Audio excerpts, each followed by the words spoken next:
오늘 11강을 할 차례입니다. 11강의 제목이 뭡니까?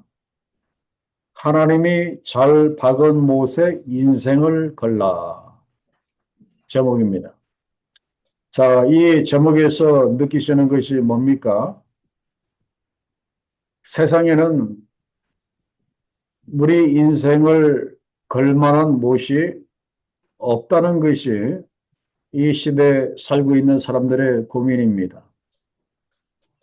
많은 사람들이 어떤 나라의 정치라든지 아니면 또 어떤 정치인이라든지 그런 데다가 자기의 인생을 한번 걸어보지만 그러나 결과적으로 어떻습니까? 영원한 것은 없습니다. 그죠? 노웨이입니다. 그들도 역시 오늘 말씀해 보면은 못이 부러졌다는 말씀이 나와 있어요. 부러졌다. 그 못이 썩었다 그런 말입니다. 그래서 많은 사람들이 그 못이 썩을 줄 모르고 거기에다가 인생을 걸었다가 망한 사람들이 너무나 이렇게 많습니다. 그래서 오늘 이 말씀을 잘 보시면 여러 나라들을 쭉 말씀을 하십니다. 왜 그 여러 나라들을 쭉 그렇게 말씀을 하시는가 하면은 그런 그 나라들을 이스라엘 사람들이 마치 잘 박힌 못처럼 그렇게 여기고 그 나라들을 의지하려고 했다가 이제 그 나라들이 그 못들이 삭아서 부러짐으로 인해서 이스라엘도 더불어서 어려움을 당한 그 이야기들이 이렇게 나옵니다. 그러면서 결론적으로 우리가 우리 인생을 진정 우리가 걸어야 할 못이 어떤 못인가 그걸 이제 결론적으로 말씀을 하시는데 그 못은 어떤 못이겠습니까? 하나님이 십자가에 박으신 못이다 하는 거예요. 그래서 십자가에 못 박이신 예수 그리스도를 의지하는 사람은 절대 수치를 당하지 않도록 하나님이 그렇게 하십니다. 그죠? 그래서 로마서 10장 11절에서 사도 바울이 이런 말을 했습니다. 성경에 이르되 누구든지 그를 믿는 자는 부끄러움을 당하지 아니하리라 하니 그렇게 말씀했어요. 예수 그리스도를 믿고 예수 그리스도와 예수 그리스도의 십자가에 인생을 거는 사람은 절대로 수치를 당하지 아니하고 그리고 부끄러움을 당하지 아니한다. 이것이 오늘 말씀의 결론이고 우리 신앙의 결론이라고 이렇게 말씀을 드릴 수가 있습니다. 자, 그래서 이제 지금부터 그 잘 박힌 못 같아서 사람들이 의지했다가 몰락한 못돌의 그 이야기를 제가 해드리고자 합니다. 그 몰락한 못돌의 이야기, 마치 영화 제목 같은데, 자, 첫 번째로 나오는 그 몰락한 못이 어떤 나라들인가 하면은 이사야 20장 1절로부터 6절까지의 그 말씀을 보시면은 그 4절에 보면은 두 나라가 나옵니다. 애굽과 그 다음에 구스라고 하는 나라가 이렇게 나옵니다. 구스. 자, 이 애굽과 그리고 구스는 그야말로 그 애굽 그리고 이 구스는 요즘에 어떤 나라인가 하면은 이디오피아, 그 에티오피아를 그 이야기를 그 합니다. 그래서 애굽과 에티오피아 사람들이 당할 일에 대해서 이제 1절에서부터 그 6절까지 그 이야기를 그 합니다. 자, 그런데 그 지도를 이렇게 보시면은요. 그 1절의 말씀에 보면은 좌우의 북쪽에 있었던 그 아주 강한 나라가 아수르라고 하는 그 나라가 이렇게 있었습니다. 아수르. 그 요즘에 그 이라크의 전신이라고 할 수 있는 그 아수르가 저 위에 있었는데 그 아수르의 사르곤 그 왕이 자기의 군대 장관인 그 다르단을 이렇게 보냅니다. 어디에 보냈는가 하면은 아소돗이라고 하는 것으로 이렇게 보냅니다. 아소타롯이라고 하는 것으로 보내는데 자, 지도에서 한번 찾아보세요. 지도를 보시면은 그 가운데 밑에 보시면은 그 동그라미가 있고 거기에 그 아스다롯, 그 아스돗이라고 하는 이제 그곳이 이렇게 나오는데 거기에 아수르 왕이 군대를 보내서 거기를 이제 쟁취를 합니다. 왜 아수르 왕이 이렇게 하는가 하면은 이 아소돗이라고 하는 바로 이 곳에 지형적인 어떤 특징이 있기 때문에 그렇습니다. 무엇인가 하면은 자, 아소다롯을 한번 잘 보세요. 아소다롯을 이렇게 보시면은 지중해 옆에 있고 저 위에 북쪽에 아수르라든지 이런 그 나라들이 저 남쪽에 있는 애국과 무역을 하려고 한다면은 어디를 꼭 지나가야 하는가 하면은 이 아스다롯이라고 하는 곳을 꼭 이렇게 지나가야 합니다. 그죠? 그런데 그 아수르 왕이 그 길목을 딱 차지한 거예요. 그러니까 길목을 딱 차지하니까 애굽으로 통하는 길목을 딱 차지하니까 그 위에 있었던 그 이스라엘이 애굽으로 내려갈 수가 없는 거예요. 애굽의 도움을 청하기 위해서 내려갈 수도 없고 또 애굽이 유다를 돕기 위해서 북쪽으로 올라올 수도 없고 지금 이렇게 그런 이렇게 상황입니다. 그죠? 이런 상황에서 하나님께서 거기에 보면은 그 이사야 선지자에게 2절에 보면은 아주 그 이상한 말씀을 하십니다. 뭐라고 말씀을 하시는가 하면은 갈지어다 그렇게 말씀을 하십니다. 그리고 내 허리에서 배를 끌고 내 발에서 신을 벗을지니라 그렇게 말씀을 하셨어요. 그래서 이사야 선지자가 벗은 몸과 벗은 발로 다녔다 그랬습니다. 3절에 보면은 몇 년 동안이요? 3년 동안 그렇게 하셨다 그렇게 말씀을 하고 있어요. 우리가 지난번에도 그 에스겔 강해를 할 때도 보면은 하나님이 그 에스겔 선지자로 하여금 여러 날 동안 오른쪽으로만 땅에 누워 있게 하다가 또 왼쪽으로 그렇게 한 것처럼 그렇게 하는 거예요. 자, 그림을 한번 보세요. 그 그림을 보면은 지금 이사야 선지자가 옷을 거의 다 벗고 지금 이렇게 맨발로 3년 동안 그렇게 다니는 거예요. 자, 여기서 그 일반적으로 그 참조 말씀을 한번 보세요.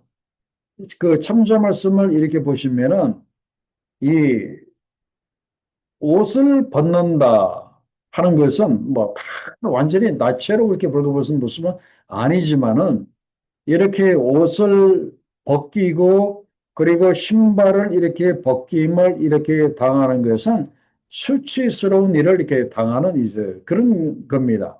그래서 지금 이사야 선지자가 마치 수치를 당한 사람처럼 그렇게 3년을 그렇게 다니는데 여기서 이사야 선지자 본인이 뭘 잘못을 해서 하나님께로부터 이렇게 벌을 받아서 이런 그 수치스러운 모습으로 그렇게 다니는 것이 아니라 이것은 일종의 요즘으로 말하면은 그 영화 배우라든지 아니면은 연극 무대에서 그 연극인들이 하는 일종의 시연이다 그렇게 볼 수가 있습니다. 시연.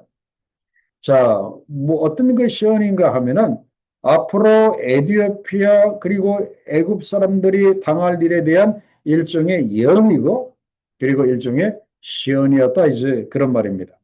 그래서 이 이사야 선지자는 그 유다가 그토록 그렇게 의지했던 애굽을 굉장히 의지했거든요. 그리고 또 이디오피아를 굉장히 의지했거든요. 그러면서 번번이 아수라하고는 이렇게 척을 지면서 그 남쪽에 있는 나라 애굽과 에디오피아를 굉장히 의지를 이렇게 했었어요. 그런데 아수르가 이제 그 길목을 딱 그렇게 붙잡고 그리고 또 실제적으로 이 아수르가 어디를 침략을 하는가 하면은 애굽과 에디오피아를 그 침략을 해서요. 수많은 그 포로들을 잡아서 아수르로 이제 끌고 갑니다. 그런데 끌고 가는데 이 아수르 왕이 어떤 모습으로 끌고 가는가 하면은 지금 이사야 선지자가 시연을 보인 그 모습 그대로 끌고 갑니다. 애굽에서 잡은 포로들 그리고 에디오피아에서 잡은 포로들을 젊은 사람이든지 늙은 사람들이든지 할 것 없이 모두가 다 저 선지자처럼 저렇게 속옷만 딱 입히고 벌거벗은 몸과 맨발로 그렇게 끌고 갈 것이라고 하나님이 말씀을 하시고 그 모습을 지금 이사야 선지자를 통해서 시연을 하고 이렇게 계시는 거예요. 미리 보여주시는 것이다. 이제 그런 말입니다.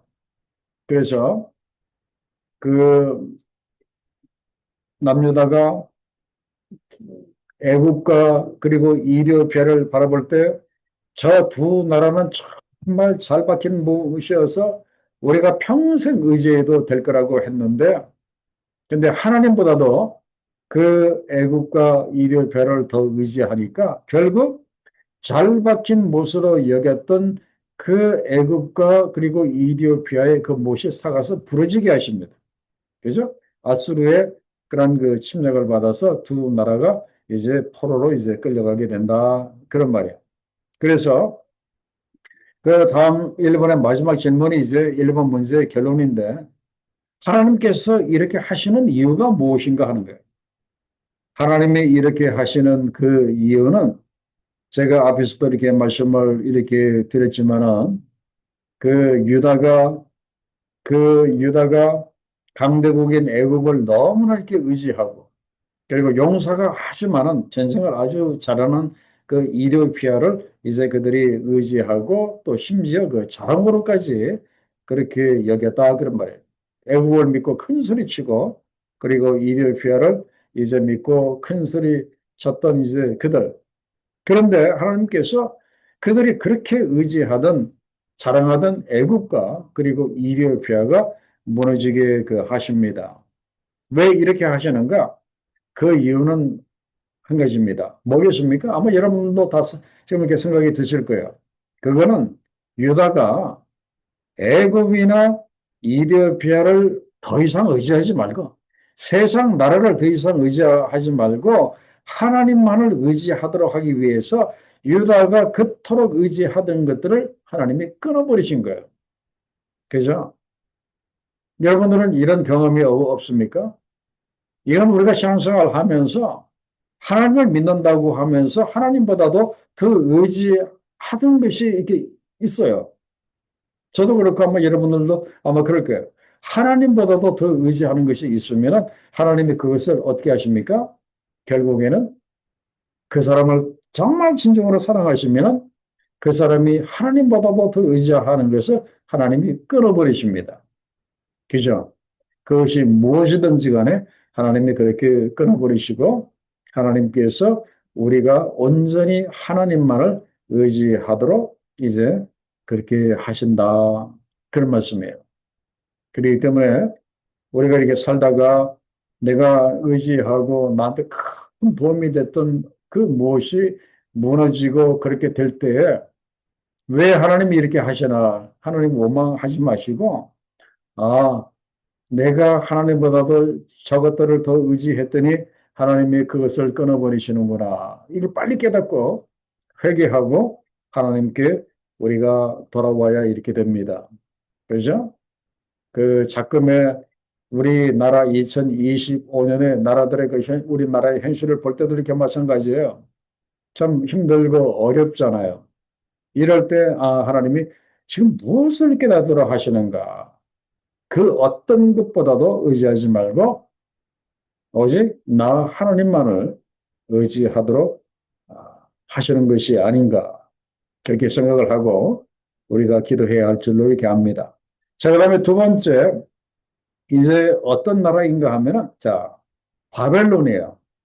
이 바벨론 그 바벨론에 대한 그런 그 하나님의 계획인데 자 21장 1절에 보면은 해변 강야라고 그렇게 말씀을 하고 있는데 자 바다의 그런 그 해변의 강야가 어디인가 하면은 그 바벨론을 두고 하는 말입니다. 그런데 이 바벨론은 지도에서 보시면은 내륙에 있는 나라예요. 그런데 그 바벨론을 지나가는 유명한 강이 두 개가 있습니다.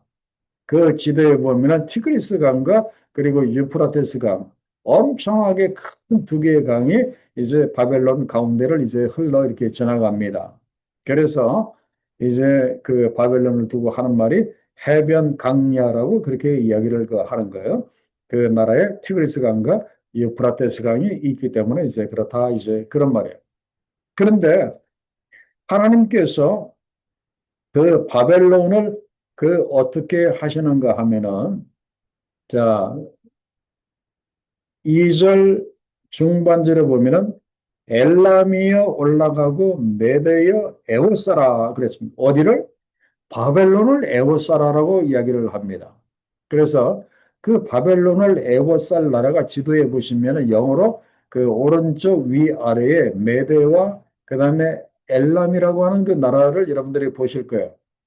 이 메대와 이 엘람이라고 하는 이 나라가 결국 어떤 제국이 되는가 하면은 페르시아 제국이 됩니다. 그죠? 그래서 그 메대와 엘람 올라가라 에워싸라 하는 것은 그 페르시아가 이제 제국이 되는데 페르시아 제국이 되는데 그 페르시아 제국이 이 바벨론 제국을 이제 멸망시키도록 이제 그렇게 하는 거예요. 그래서 실제적으로 이 바사와 그다음에 이 메데 이 페르시아가 언제 그 바벨론을 정복했다고 했습니까? 그 참조의 세 번째 줄에 보면은 BC 539년에 고레스 왕의 주도하에 바벨론이 정복을 이렇게 당합니다. 정복을 이렇게 당합니다. 그래서 이 바벨론도 아, 이 바벨론의 그 당할 그 일에 대해서 이제 그렇게 말씀을 하고 계시는데 자 그런데 그 3절과 4절의 말씀에 보면은 아주 잘 납득이 안 되는 내용이 이렇게 나옵니다. 그게 보면은 지금 그 페르시아에 의해서 바벨론이 지금 망하게 하는데 이 바벨론이 망하면은 오히려 어떻게 해야 되겠습니까? 바벨론이 망하면은 그 이스라엘과 유다의 선지자들은 다 박수치고 좋아할 일 아닙니까? 자기네들 그 민족을 그렇게 오랫동안 70년 동안 그리고 그 전에도 이 침략에 와서 얼마나 많은 사람들을 이렇게 죽였어요. 박수를 치고 좋아해야 되는데 오늘 그 이사야 선지자는 거기에 보면은 정반대입니다. 3절에 보면은 나의 여통이 심하여 허리가 끊어질 듯이 아픈 거예요. 그 바벨론이 망한다는 소리를 듣고 마치 해산이 임박한 아이를 곧 낳을 듯한 그 여인의 고통 같은 그 고통이 자기를 음습했다. 내가 굉장히 괴로웠다. 그리고 듣지 못하면 너무나 괴로워서 아무 소리도 들을 수가 없고 놀라서 아무것도 볼 수가 없고 그리고 내 마음이 어지럽고 두려움이 나를 놀라게 하며 그리고 희망의 서강이 변하여 내게 오히려 떨림이 되었도다. 그렇게 이야기를 합니다. 이거는 제가 앞에서도 이렇게 말씀을 드렸지만은 이사야 선지자가 저렇게 벗은 몸과 벗은 발로 그렇게 다니는 것은 애국과 그리고 이티오피아가 저렇게 수치를 당할 것에 대한 하나의 일종의 시언이라고 이야기를 제가 말씀을 드렸죠. 이것도 이렇게 마찬가지예요. 그, 이 이사야 선지자가 그런 그 바벨론의 그런 그 멸망이죠. 바벨론의 그 멸망. 그래서 그 참문자로 드린 그 밑에서 세 번째 줄을 보면은 그 종교 개혁을 했던 칼빈이 오늘 이 말씀을 이렇게 이 사람이 해석을 했어요. 어떻게 해석을 했는가 하면은 마치 이사야 선지자가 자기가 본 것을 백성들에게 생동감 있게 전달하기 위해서 선지자 자기 자신을 마치 바벨론과 동일하게 그렇게 한 것처럼 그렇게 만든 배우처럼 그래서 이제 자신의 그런 이 고통을 통해서 바벨론의 그런 그 참상을 이제 표현하고 있다 이제 그런 말이에요. 그래서 이 바벨론이 그 망한다고 하는 것은 엄청난 충격이고 그리고 그 피해는 상상할 수 없을 정도로 엄청난 이제 그런 거였는데 이제 이사야 선지자가 그 바벨론이 그 당할 이제 그런 그 고통을 이렇게 마치 배우처럼 생동감 있게 그렇게 보여주고 계시는 것을 보게 이렇게 됩니다.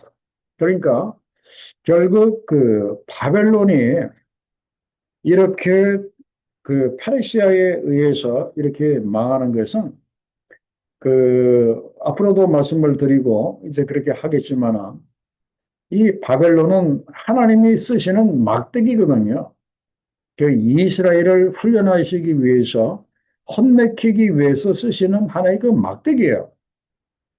그러면은 끝까지 겸손해야 될 거 아닙니까? 그죠? 자기네들이 뭐 힘이 있어서 뭔가 이스라엘 유다보다도 자기네들이 잘나서 자기네들이 그렇게 막대기로 쓰임 맞는 것이 아니기 때문에 오히려 더욱더 겸손하고 그렇게 해야 되는데 이 이사야 선지자 뒤에 말씀을 보시면 아시겠지만은 그 유다 사람들에 대해서 너무나 혹독하게 그렇게 대합니다. 그 그 성경 말씀에 그렇게 나와 있어요. 늙은이들에게 굉장히 무거운 이렇게 멍에를 그렇게 아, 지게 하고 그리고 백성들을 아주 심하게 그렇게 합니다. 그리고 마지막 왕이었던 그 히스기야 그 왕의 그런 그 아들들은 왕 앞에서 다 칼로 죽이고 그리고 히스기야의 그런 그 눈을 빼고 그리고 이 사슬로 히스기야 왕을 이제 끌고 갔던 거기 시드기야 그 시드기야 왕을 이제 끌고 갔던 이제 그런 것이 이렇게 있었어요. 그래서 결국 하나님께서 그 바벨론을 이제 망하게 하시는데 어떤 나라에 의해서 망하게 하는가? 오늘 말씀에 나와 있는 거죠. 그 페르시아에 의해서 그 바벨론이 그 망하도록 이제 그렇게 그 합니다. 그래서 언제 바벨론이 망하는가 하면은요. 그 참조로 드린 그 말씀에 보면은 바벨론의 마지막 왕이 그 벨사살이에요. 그 벨사살.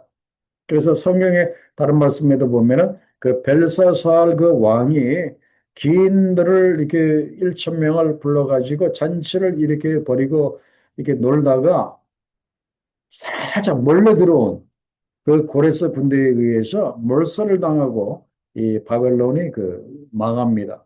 그래서 결국 이제 바벨론이 그렇게 그 망합니다.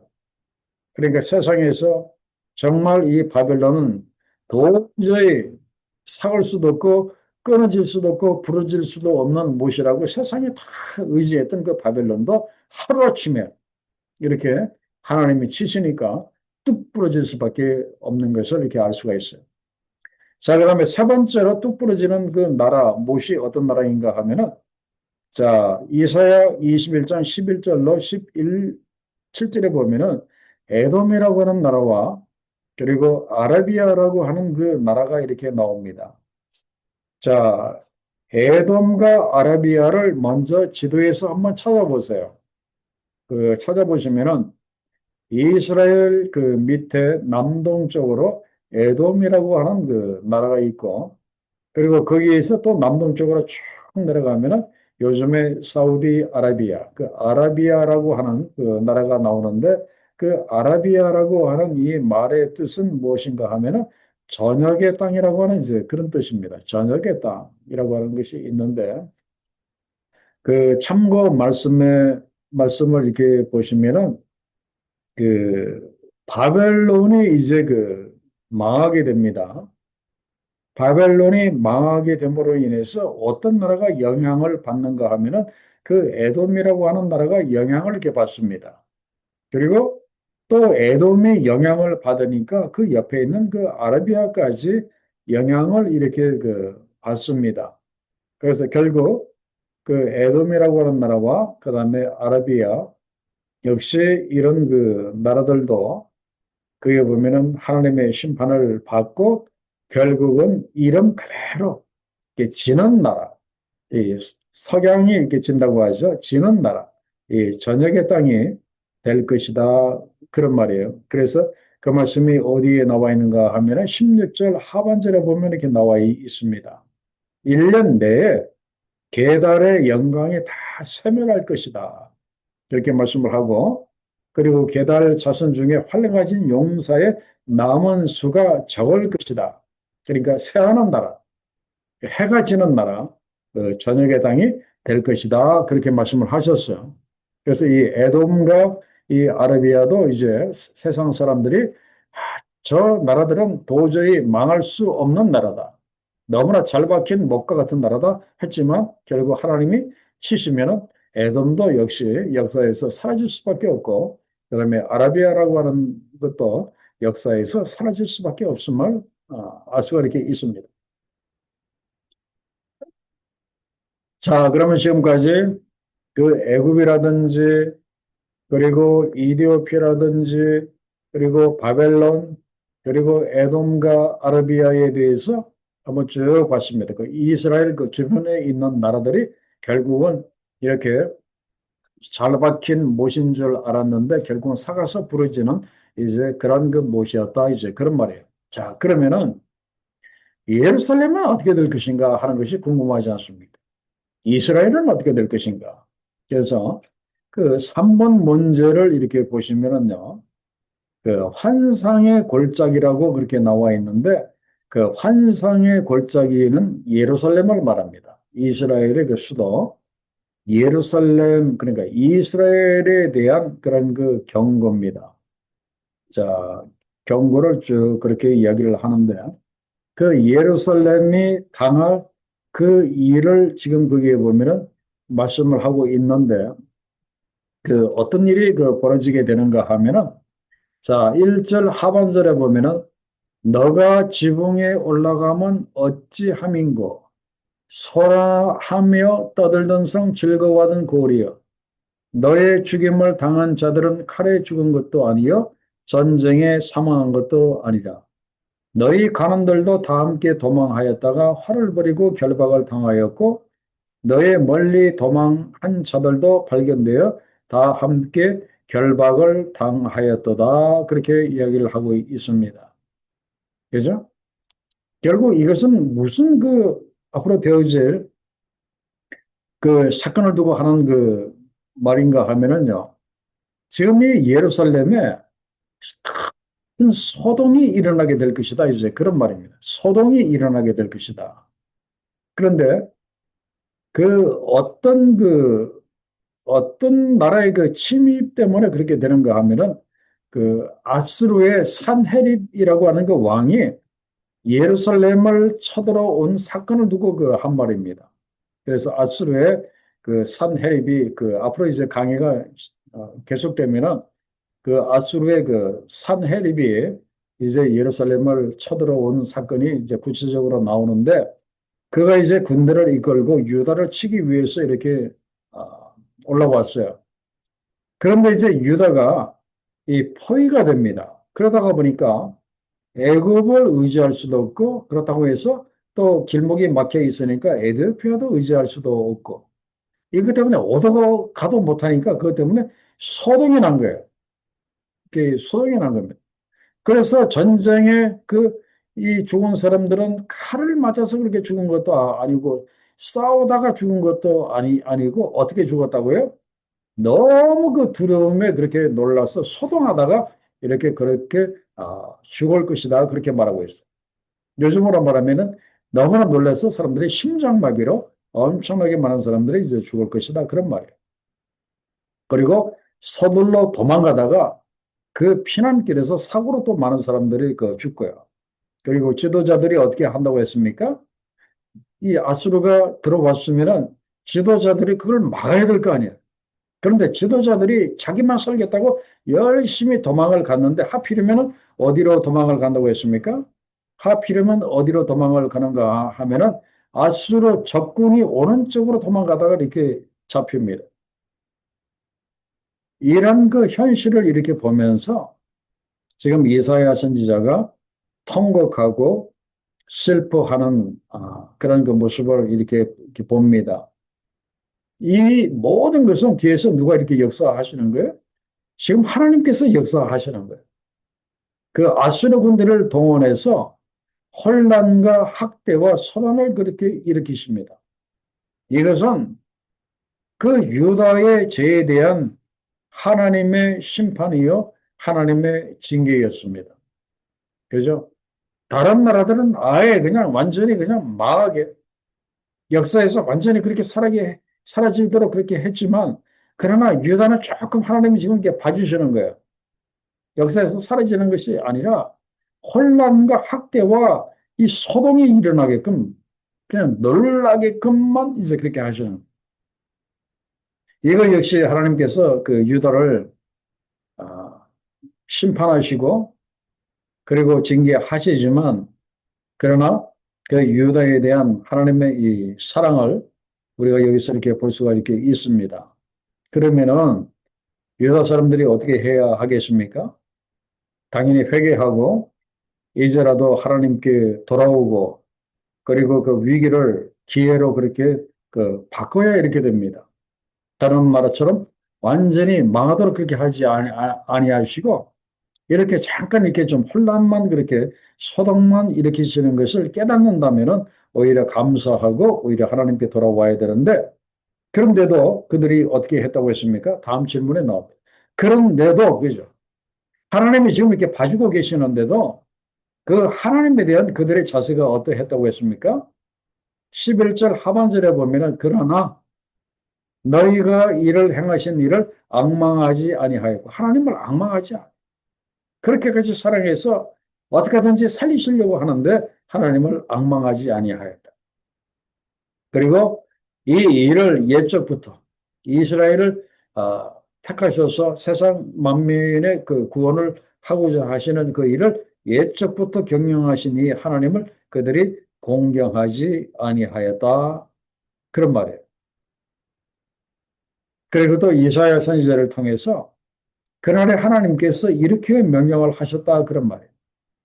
너희가 그렇게 아수르에 의해서 그렇게 어려움을 당할 때 너희는 통곡하고 애곡하고 머리를 뜯고 굵은 배를 그 띠를 띠고 그렇게 하나님 앞에 나와서 회개하라고 내가 그렇게 했는데 13절 이하에 보면은 너희가 어떻게 했다고요? 오히려 기뻐하며 즐거워하여 소를 죽이고 양을 잡아 고기를 먹고 포도주를 마시면서 내일 우리가 죽으리니 먹고 마시자 하는도다. 끝까지 이렇게 가는 거예요. 하나님 회개하라고 하는데 뭐 그럴 바에 차라리 그냥 먹고 마시고 내일 죽자. 그들이 이제 그렇게까지 했다. 그랬더니 하나님께서 화가 잔뜩 나셨어. 14절에 만군의 여호와께서 친히 내 귀에 들려 이르시되 이사야 선지자에게 친히 말씀하셨어. 진실로 이 죄악은 너희가 죽기까지 내가 용서하지 않을 거다고 분명히 말씀하셨어. 그렇게까지 회개할 기회를 그렇게 주시는데 완전히 엉덩이에 뿔난 이 망아지처럼 말이죠. 그래서 저는 뭐예요? 우리가 내일 죽을 대인이 먹고 마시자. 하나님께 대드는 그들의 그 모습. 왜 하나님이 그들의 그 마음을 모르시겠어요? 진실로 이 죄악은 너희가 죽기까지 내가 절대로 용서하지 않겠다. 그렇게 그 말씀을 이렇게 하십니다. 기가 막힌 이제 그런 일이에요.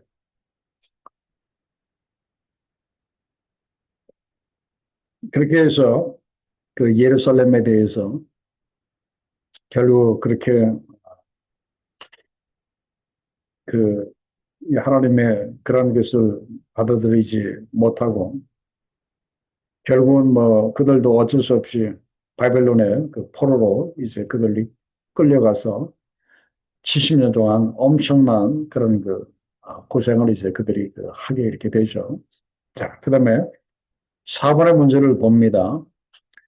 자, 셈마와 엘리야김이라고 하는 것이 이렇게 나오는데 갑자기 그 나라들의 그 이야기가 이렇게 나오다가 이 중간에 사람의 그 이야기로 잠깐 그렇게 바뀝니다. 뒤로 가서 다시 두로와 시돈이라고 하는 나라가 뒤에 나오지만은 그 셈나와 그 엘리야김에 대해서 그렇게 나오는데 자 15절에 보면은요 그 국고를 맡고 왕궁을 맡은 자 셈나라고 그렇게 나와 있습니다. 이 셈나는 그 궁중의 일을 맡은 그 책임을 진 고위 관리를 그 두고 하는 말인데 요즘으로 말하면은 뭐 국무총리나 아니면 대통령 비서실장 정도 되는 그 상당히 높은 그런 그 자리에 있는 이제 그런 게 사람이었어요. 그런데 이제 이 사람이 자기를 굉장히 높입니다. 그래서 어느 정도로까지 그렇게 높이는가 하면은요. 자, 16절에 보면은 너를 위하여 묘시를 팠느냐. 높은 곳에 자기를 위하여 묘시를 팠고 그렇게 말합니다. 이것은 전혀 자격이 안 되는데 그 왕들이 묻히는 곳에 자기 무덤을 미리 딱 그렇게 만들어 놓았다. 이제 그런 말이에요. 스스로 높아지고자 하는 사람이었고, 그리고 영광을 이렇게 누리고자 하는 그런 이렇게 사람이었어요. 요즘으로도 상당히 그 높은 자리에 있는 그 사람인데, 그럼 그걸로 만족하고 감사해야 하는데, 오히려 왕들처럼 그런 그 영광을 누리고자 했던 그런 그 사람이었어요. 그러다가 보니까 자기가 가진 그 권력을 남용을 해서 비리를 엄청나게 저질렀어요. 그래서 하나님께서 이제 이런 그 샘날을 어떻게 한다고 했습니까? 그게 보면은 18절에 보면은 반드시 너를 모질게 감싸서 공같이, 그죠? 긴 끈이라고 한다면은 그거를 쭉 이렇게 감아가지고 그렇게 공같이 그렇게 만들어서 강막한 곳에 던져버릴 것이다. 다시는 돌아오지 못하도록 던져버릴 것이다. 그렇게 얘기를 하고 있고, 그리고 너는 결국 어떤 사람이다? 죄인의 집에 수치를 끼치는 게 너라고 했습니다. 그래서 너가 그곳에서 죽겠고, 그리고 내 영광의 수레도 거기에 있으리라. 이렇게 조롱조의 그런 말입니다. 뭐, 사람이 죽어서 수레, 영광의 수레도 거기 있을 것이다. 그렇게 얘기를 하고, 그리고 19절에 보면은 내가 너를 너의 간직에서 쫓아내며 내 지위에서 낮추리라. 그렇게 말씀하십니다. 그래서 하나님께서 그 샘날을 이제 낮추시고 그 대신 하나님께서 누구를 그렇게 높이시는가 하면은요. 자, 유다의 엘리야김을 유다의 샘날을 낮추시고 20절에 보면은 엘리야김을 이렇게 높이십니다. 엘리야김. 그죠? 엘리야김을 높이시는데 하나님이 이 엘리야김을 어느 정도로까지 높이시는가 하면은 21절 하반절에 보면은 유다의 집의 아버지로 그렇게 조명을 받을 정도로 그렇게 높이시고요. 그 다음에 22절에 보면은 다윗의 집의 열쇠를 이 엘리야김의 어깨에다가 주실 것이다. 그렇게 말씀을 하십니다. 그래서 엘리야김이 열면은 닫을 자가 없겠고 닫으면 열 자가 없는 그런 그 권세를 이제 하나님께서 이렇게 주시고요. 그리고 23절에 보면은 못이 단단한 곳에 박힘같이 그를 견고하게 하리니 그가 그의 아버지 집의 영광의 보좌가 될 것이요. 그래서 하나님께서 이 엘리야김을 높이셔서 그 이 단단한 곳에 잘 박힌 못처럼 아주 견고하게 그렇게 합니다. 그래서 결국 엘리야김을 통해서 그 집안에 이제 그 집안이 영광을 받습니다. 또 그러다가 보니까 24절에 보면은 그의 아버지 집의 모든 영광이 그 위에 걸릴 것이다.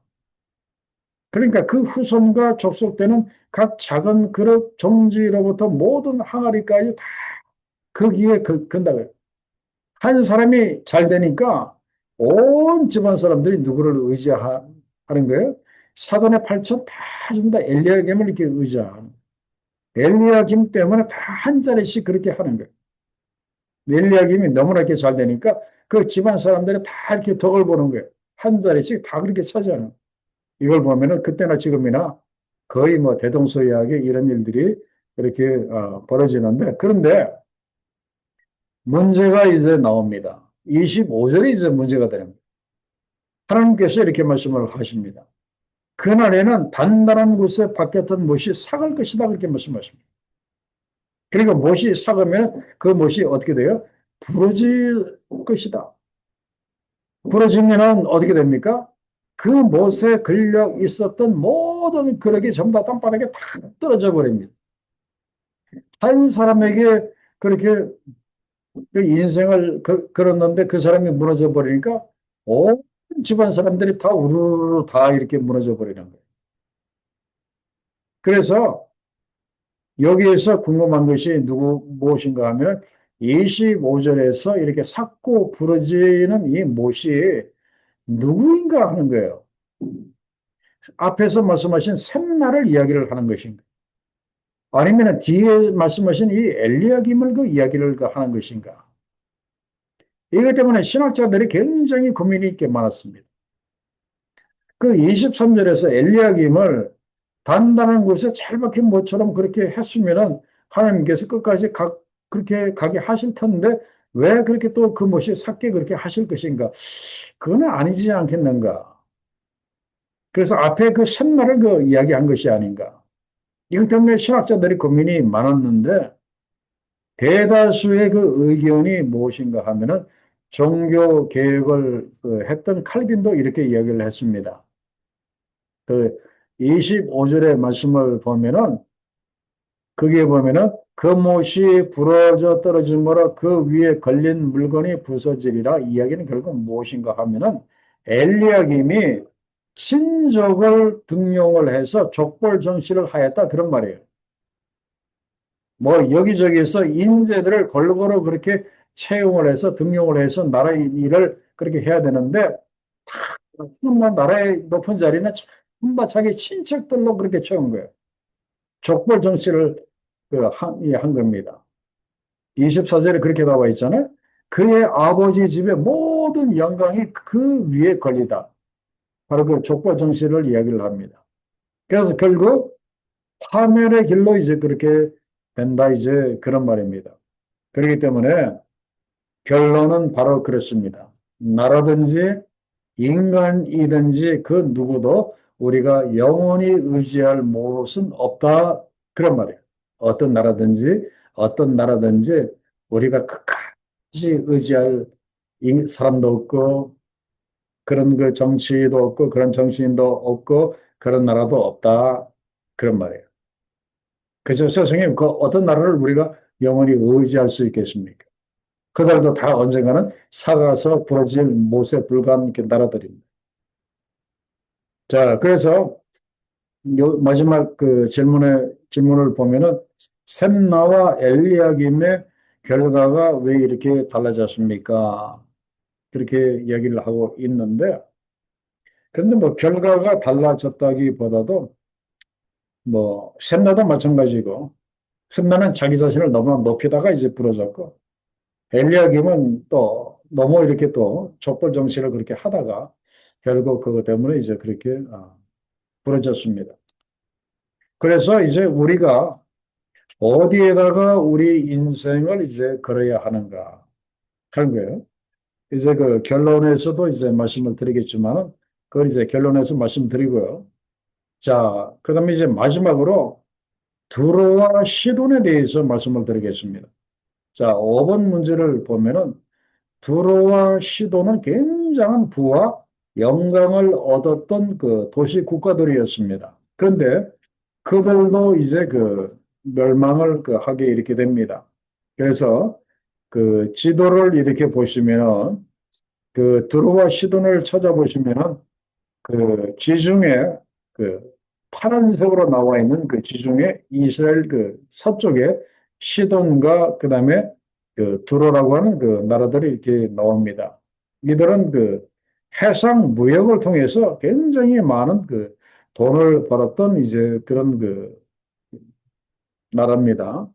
그런데 그 이런 나라들이 어떻게 되는가 하면은 자, 그 16절로부터 그다음에 18절까지 이 말씀을 이렇게 보면은요. 이 말씀이 어떻게 되는가 하면은 거기에 보면은 이런 그 말씀이 이렇게 그 나옵니다. 18절에 보면은 그 무역한 것과 이익을 거룩히 여호와께 돌리고 그리고 그 무역하는 것이 여호와 앞에 사는 자가 배불리 먹을 양식과 잘 입을 옷감이 되리라 그렇게 나옵니다. 이것은 두로와 시돈이 이제 멸망을 당하지만 그 후에 그 참조 말씀의 중간에 나와 있는 것처럼 그들이 회개하고 여호와 하나님께 돌아와서 하나님을 섬길 것을 예언을 하는 이제 그런 말씀이에요. 그래서 거기에 보면은 이것이 예수님 때에 그대로 그 이루어지게 됩니다. 그래서 그 마가복음 3장 8절에 보면은 그 참되어 드린 마지막 그 밑에서 두 번째 줄을 보세요. 유대와 예루살렘과 이두메와 요단 건너편과 또 두로와 시돈 근처에서 지금 나오죠. 두로와 시돈 근처에서 많은 무리가 예수께서 하신 큰 일을 듣고 예수께 나오는 역사가 이렇게 일어나게 될 것이다. 그런 말이에요. 그래서 이 두로와 시돈은 이제 끝은 이렇게 굉장히 좋습니다. 자, 그러면은 이제 결론 및 그 적용인데요. 자, 그게 보면은 사람들은 누구나 화려한 성공을 이제 꿈꾼다. 그렇게 말씀을 하고 있어요. 그래서 샘나처럼 자격이 안 되면은 어떻게 해서라도 스스로 뭔가를 그렇게 이루고자 한다. 그런 말씀이에요. 그런데 잠깐이라 그런 말입니다. 단단히 박힌 것처럼 보였던 못들이 사가서 부러져서 그리고 떨어질 날이 온다. 그런 말이에요. 그래서 지금까지의 그런 그 바벨론이라든지 그다음에 또 뭐 페르시아라든지 뭐 헬라라든지 로마라든지 엄청나게 많은 그 제국들, 애굽이라든지 그런 그 제국들과 그리고 나라들 지금 어떻습니까? 다 역사에 뒤로 그렇게 사라져버린 그런 그 제국들 아닙니까? 언젠가는 그 부러진다 그런 말이에요. 그래서 우리가 진정으로 의지해야 할 것은 오직 하나밖에 없다 그런 말씀. 그 못이 어떤 못입니까? 하나님이 박으신 그 못은 영원하고 결코 부러지지 않고 떨어지지 아니하고 영원하다 이제 그런 말이에요. 그래서 우리가 의지해야 할 영원히 의지해야 할 그 못은 바로 하나님께서 어디에 박으신 십자가입니까? 그 갈보리 언덕에 박으신 그 십자가. 그죠? 그 갈보리 언덕에 그 바위를 뚫고 이제 거기에다가 그렇게 세우신 그 십자가, 그 갈보리 언덕에 박으신 그 십자가라고 하는 그 못, 바로 이것이 우리가 영원히 우리가 의지해야 할 유일한 그 못이다 그런 말이에요. 그래서 십자가 못에 자신을 걸고 의지하는 사람은 영원히 수치를 당하지 않는다 그런 말이에요. 이거를 참 이거를 이제 뒷받침하는 말씀이 로마서 10장 11절의 그 말씀이에요. 성경에 이르되 누구든지 그를 예수를 믿는 자는 부끄러움을 당하지 아니하리라 그렇게 말씀하고 있어요. 그죠? 자, 그래서 오늘 결론적으로 이 말씀 한마디 우리가 좀 받아들였으면 이렇게 좋겠습니다. 세상에 그 어떤 것을 거기에다가 우리 인생을 절대로 걸지 마시고 갈보리 언덕에 하나님께서 박으신 그 십자가를 여러분들이 의지하시고 그리고 그 예수님의 그 십자가에 여러분들의 그 인생을 다 거시기 바랍니다. 그러면 절대로 수치를 당하지 않습니다. 영원히 하나님의 영광 가운데 우리가 살아갈 수 있게 있습니다. 여러분들이 실제적으로 작금의 뭐 일들을 통해서 우리가 지금 피부적으로 그렇게 깨닫는 거죠. 우리가 어떤 사람을 의지할 것이고 우리가 어떤 나라를 의지하겠습니까? 영원히 의지할 사람 없고 영원히 의지할 나라 없습니다. 다 언젠가는 삭고 부러질 나라들이다 이제 그런 말이에요. 오직 하나님께서 갈보리 언덕에 박으신 예수 그리스도의 그 십자가만을 우리가 의지하고 갈 수 있기를 간절히 바랍니다. 기도하겠습니다.